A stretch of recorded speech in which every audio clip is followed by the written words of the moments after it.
लीना कहती है मैं हमेशा से कंसीडर कर रही थी कि बिजनेस आइटम्स फार्मिंग के साथ जोड़ के रखूं, और क्योंकि यहाँ ब्रेड और सैलेड बहुत ज़्यादा कॉमन है तो लोग को समझ नहीं आएगा अगर मैं कॉम्प्लिकेटेड रेसिपी यूज़ करूं, और शायद लोगों को ये पसंद भी नहीं आएगा। लेकिन अगर मैं कॉम्प्लेक्स डिशेस जो बनाना बहुत ज़्यादा मुश्किल हो उनके इंग्रेडिएंट्स तैयार कर दूं तब तब तो बड़ा मज़ा आएगा ना। बस उन्हें एक बार उसे बॉईल करना होगा और काम खत्म। ये तो उनके लिए बड़ा अच्छा होगा और मेरा बिजनेस भी चल जाएगा। लेकिन मैं अपनी मील किट का बिजनेस इसी तरह बनाना चाहती हूँ। ये वो इंग्रेडिएंट्स होंगे जो एक पैक में मिलेंगे, लेकिन उसको प्रिजर्व करके रख सकते हैं। बस कट किया, पानी में डाला और तैयार। और इसे तो कोई भी तैयार कर सकता है। और ये आइडिया तो अपनी मोटर वर्ड से लेके आई थी। तो केमन कहता है लेकिन ऐसी किट्स की वजह से टाइम भी कम लगेगा और क्वालिटी की मील भी तैयार हो जाएगी। वो कहती है ना, ये आसान होगा ना। बस मेरा यही तो काम है कि अच्छे से इंग्रेडिएंट सही अमाउंट में दे दूं, जिसकी वजह से उन लोग को इंग्रेडिएंट्स ढूंढने और काटने की जरूरत ना पड़े। लेकिन ये सिर्फ मेरा आइडिया ही है, अभी तक ये सिर्फ आइडिया स्टेज पे ही है। अभी भी मैं सोच रही हूँ कि मेरी टारगेट ऑडियंस और मेन्यू क्या होगा, क्योंकि पुअर लोग वो तो इसको अफोर्ड कर ही नहीं पाएंगे, और नोबल्स और वेल्दी लोग उनके पास तो अपने शेफ होते हैं ना, इसलिए उनको इसके खरीदने की जरूरत नहीं पड़ेगी। और मेन्यू के हिसाब से मुझे तो ये भी नहीं पता, अगर मैं बहुत ज्यादा इजी डिशेस रखूं फिर तो वो खुद भी बना सकते हैं, लेकिन अगर मैं कॉम्प्लेक्स डिशेज रखूं जिसको कोई नहीं जानता हो फिर तो लोगों से खरीदेंगे नहीं। और इनफैक्ट सारी टेरिटरीज में एग्रीकल्चर एक्टिव नहीं है ना, स्पेशली पोस्टन में। और कुछ रीजन ऐसे भी हैं जो फार्मिंग के साथ स्ट्रगल कर रहे हैं। मुझे लगता है मुझे उन्हीं को टारगेट करना होगा, माइनिंग वाले इलाके। तो केमन कहता है तुम इंडस्ट्रियल एरिया या माइनिंग के इलाकों में डिस्ट्रीब्यूट क्यों नहीं करती, और एक्सचेंज भी हम उनसे थोड़े मिनरल्स ले लेंगे या फिर कुछ और। वो कहती है कि हाँ हाँ ये बड़ा अच्छा आइडिया लग रहा है और इंटर रीजनल एक्सचेंज के लिए ये बड़ा अच्छा है। लेकिन मसला ये है कि वो जगह यहाँ से बहुत ज्यादा दूर है। अगर हम कैरी से ट्रांसपोर्ट करें तो वो जल्दी से खराब हो जाएंगे, और इसके अलावा जो मेन्यू में आइटम्स है वो इतनी जल्दी खराब तो नहीं होते ना। तो पीछे से फेलिक्स कहता है लेकिन डिस्ट्रीब्यूशन ये तो मसला है ही नहीं, क्योंकि एम्पायर के अंदर ही करनी है ना हमें। अगर ऐसा ही है तो हम बड़े शहरों में टेलीपोर्ट जोन का इस्तेमाल कर सकते हैं। वो कहती है क्या टेलीपोर्ट जोन, क्या वो यहाँ पे काम करते हैं?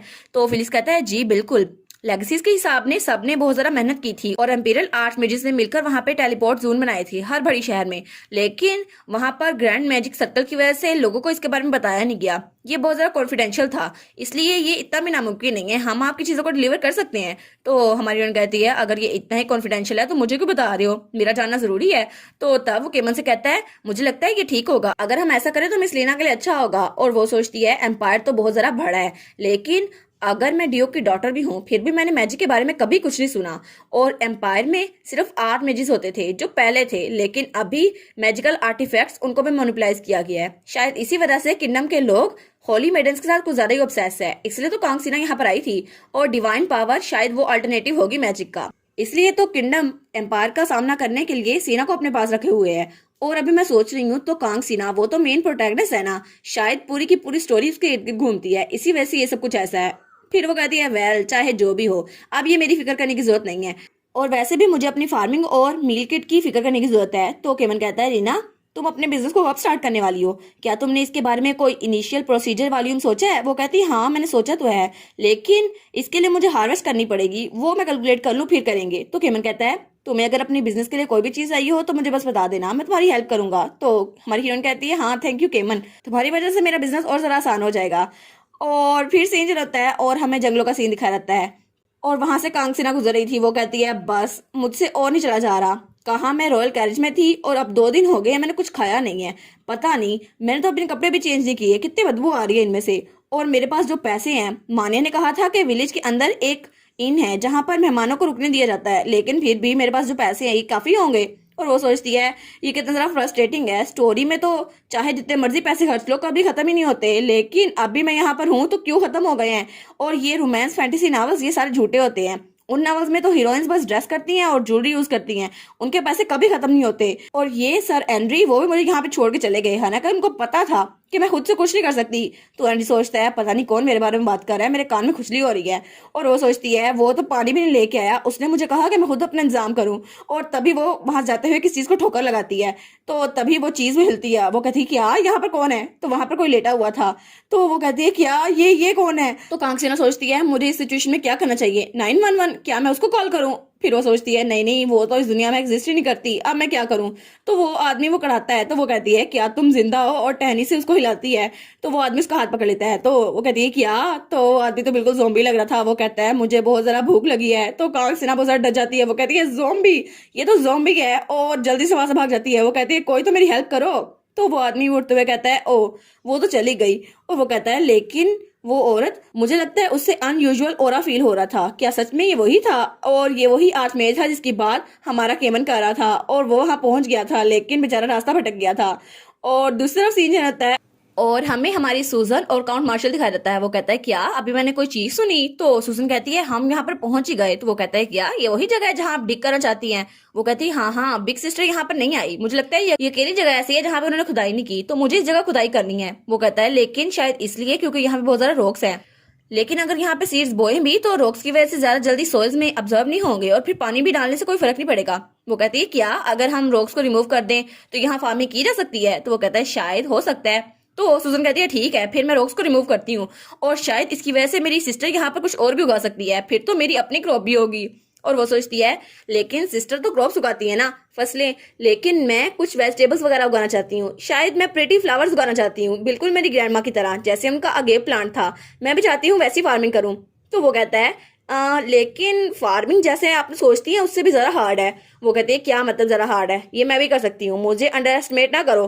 तो वो कहता है, अच्छा ठीक है, तो फिर हम सबसे पहले फील्ड को ट्राई क्यों नहीं करते? अगर आपका गोल शुरू से इतना हाई है तो मुझे लगता है आपके लिए ज़रा इजी होगा और आपको मेरी मदद लेनी चाहिए, क्योंकि मैं कॉमन बैकग्राउंड से हूँ और मेरे पास फार्मिंग का एक्सपीरियंस भी है, तो प्लीज मुझ पर ट्रस्ट करें। तो सुजन सोचती है, बैकग्राउंड, अच्छा ये अपने बैकग्राउंड की बात कर रहा है। लेकिन तभी उसे याद आता है बचपन में जब सब लोग उसके बारे में बातें कर रहे थे। वो कहते हैं, आखिर हिज मेजेस्टी ने अपना एक नाइट कॉमन बैकग्राउंड से क्यों चूज किया?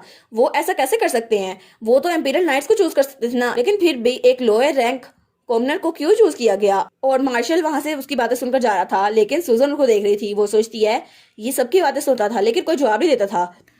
और वो सोचती है, अभी भी ऐसी बात कर रहा है, मुझे पता है इसको बहुत ज्यादा तकलीफ होती होगी जब लोग पीठ पीछे इसकी बातें करते होंगे और स्पेशलिस्ट के बैकग्राउंड के बारे में। लेकिन वो दोनों खुदाई कर रहे थे और तभी उसको कोई चीज मिलती है। वो कहती है, क्या ये क्या है? तो तब वो उसको हाथ में लेती है। तो वो कहती है, क्या ये खाने के काबिल है?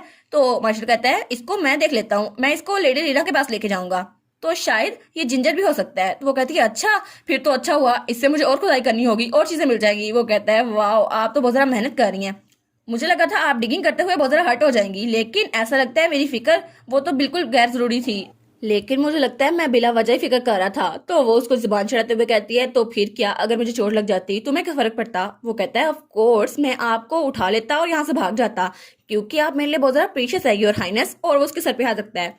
तो हमारी सूजन वो तो ब्लश करने लग जाती है।